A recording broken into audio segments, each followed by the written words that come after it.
Hey. All right, guys, let's do a new A to C series. We're going to talk about cassia today. So if you have that oil and you don't know what to do with it, watch this video and see what you can learn about it. It's a really great essential oil to have on hand. There are a lot of really wonderful uses for this oil. So let's chat about it for just a few minutes. So one of the really awesome things about learning essential oils is understanding what their chemical constituents are. So we're going to talk about those and see how they work on the body. So cassia is a bark of cinnamon from the cinnamomum cassia plant, and it is a sister to cinnamon. Cinnamaldehyde is the chemical constituent that's in cassia, and it gives it a distinctive, rich, and woody aroma. So let's talk about cinnamaldehyde for just a second. In June 2015, there was an article from the Journal of Cellular Biochemistry, and it supports the healthy molecular function in kidneys. So this article was put out with research that was done showing how cassia or cinnamaldehyde was very effective on the kidneys. And so this is a really cool thing to know. Biochemical pathways is something we talk about. They are how the body works, and essential oils will work on these pathways. And what happens is, a lot of times, an essential oil will affect one molecule, and that molecule will stimulate another molecule, which will act on a different set of molecules. So you'll learn that biochemical pathways have a cascading effect when you're using essential oils. And so this chain of events will happen until the desired outcome is achieved. And this is how cinnamaldehyde works in the body. So when you use it, it's going to affect a certain, and I was going to write it down, but it's a lot of letters and numbers. It's very sciencey, and it's proven, which is what I love about this, because science shows how this oil actually works in the body. And it's a cascading effect, and it shows how healthy function in the kidneys can be supported by cinnamaldehyde. This is a chemical constituent in cassia. So if you're using cassia essential oil, essentially you are supporting your kidneys and kidney function, which is really incredible. Another research information came out. The pharmacology researchers at University of Arizona, they published an article in May 2015 that shows how supplemental cinnamaldehyde activates, or it affects an endogenous, or what's also called a natural or internal antioxidant response in colon cells. So let's talk about that for a second. So whenever your body is exposed to cinnamaldehyde, especially if it's ingested, which is in cassia, if it's ingested, that essential oil, that constituent, is going to activate a response. And this response is an internal response instigating or activating antioxidants in the colon. Well, we all know antioxidants are incredibly powerful and essential in our bodies to help us to get rid of oxidative stress.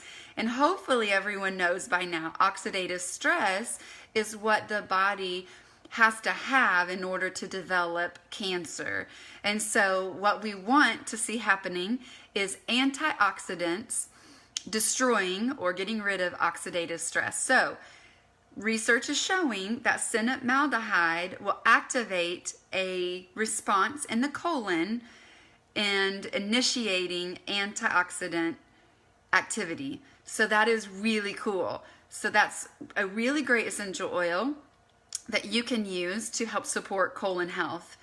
Cassia oil is usually reddish brown and gray or to gray in color. And this bark is pungent and thicker than cinnamon bark. So you're going to notice it's got a stronger smell than cinnamon. But that's okay. They're still in the family and they are sisters to one another. And cassia also grows really well in China, Vietnam, and Indonesia. So that's where you're going to find it sourced most of the time. Another chemical constituent that's common in cassia is eugenol. It's much more potent or a higher content in clove, but it's also found in cassia. And eugenol is shown to support healthy cellular function and immune response. So we know that clove is really fantastic in helping us in our immune systems. I used clove through the winter in veggie capsules at times when we were feeling a little under the weather. So eugenol is the chemical constituent that's going to activate the immune system and help to fight and be strong against threats to our body. So we're going to also want to use this to show to help support the cardiovascular system. So research shows that it has a role in fortifying cardiovascular health by assisting healthy blood circulation. Well, what's cool about that is when you're supporting healthy circulation in the body, there are a lot of things that are going to be supported by just that one statement. You've got glucose that's floating around in our bloodstream, so you're going to support healthy glucose levels. Cholesterol is floating around in our bloodstream, so we're going to support that, which in turn also can help support our blood pressure and things of that nature. So get cassia in your regimen if you haven't already, if you want to support your cardiovascular system. It's an excellent oil for that. And then the third chemical constituent is called chavicol, I believe, or chavicol. It's a common monoterpene phenolprone, but you don't have to know all these words. But just know that these chemical constituents are what researchers and scientists are pulling apart and studying to see what is their effect on the body. And so this is another constituent that promotes healthy blood flow. So it's another powerful essential oil constituent for cardiovascular health.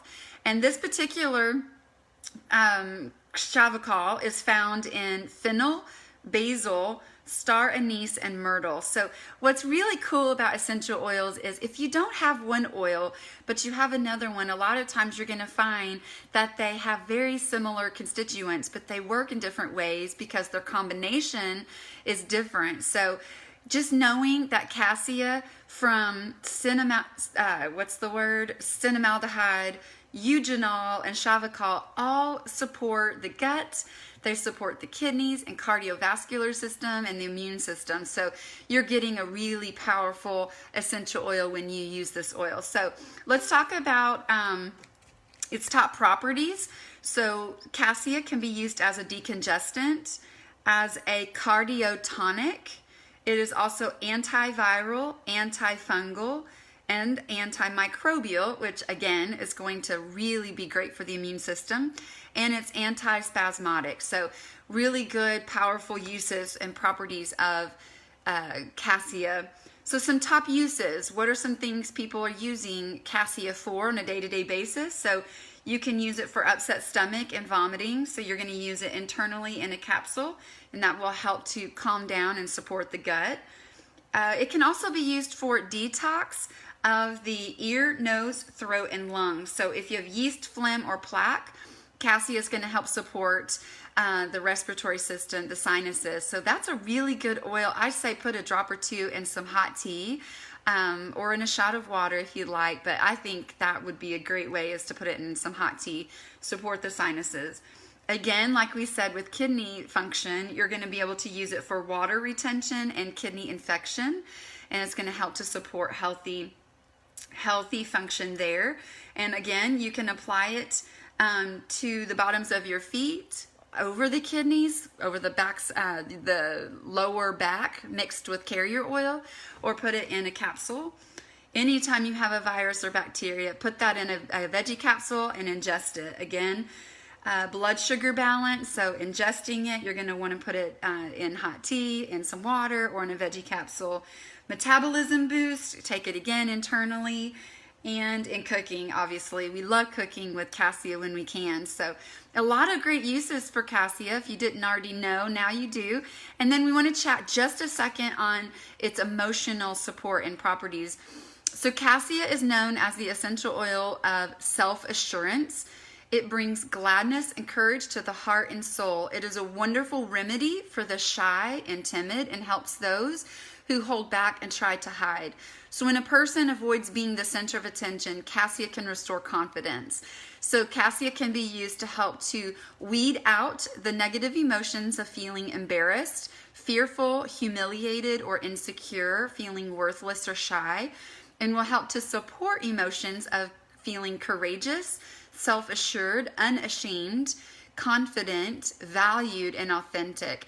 And its companion oils, when you want to use it for emotional usage, are spearmint, clove, Roman chamomile, litsea, pink pepper, star anise, and turmeric. So you want to inhale for aromatic usage when you're supporting emotions. It's the best way, I think. So you can diffuse it, you can inhale it right out of the bottle, you can dilute it and apply it over your chest, your wrists, and over the back of your neck, and then inhale through your nose. So lots of wonderful uses for cassia, and I know it's been in some of our BOGOs before, so I'm sure most of you have this oil sitting on your shelf.